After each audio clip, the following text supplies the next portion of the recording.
Mariing iginiit ng Department of Social Welfare and Development o DSWD na fake news o walang katotohanan na magbibigay sila ng unemployment financial assistance.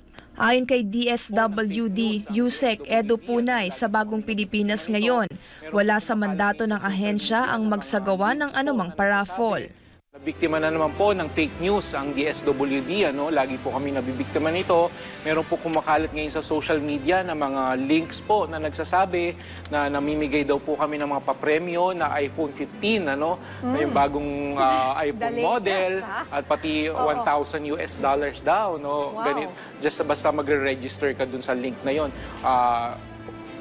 Paulit-ulit po namin sinasabi, wala pong katotohanan po ito. Ito po ay fake news. Huwag po tayo maniniwala dahil hindi po namimigay, hindi po kami nagpaparaffle sa DSWD po. Ang trabaho namin ay mamigay po ng mga tulong sa ating mga kababayang nangangailangan at mahihirap. Sa mga kumakalat na link, magbibigay umano ng $1,000 ang DSWD sa pamamagitan ng pagsagot sa isang survey questionnaire. Kaugnay nito, pinayuhan ng DSWD ang publiko na makinig, makibalita at bumisita sa mga lehitimong channel at social media platform ng kanilang tanggapan. Ang payo po natin, partner, sa ating mga kababayan, doon lang po tayo makikinig sa mga official channels po at magmo-monitor sa mga balita at sa official social media platforms po namin.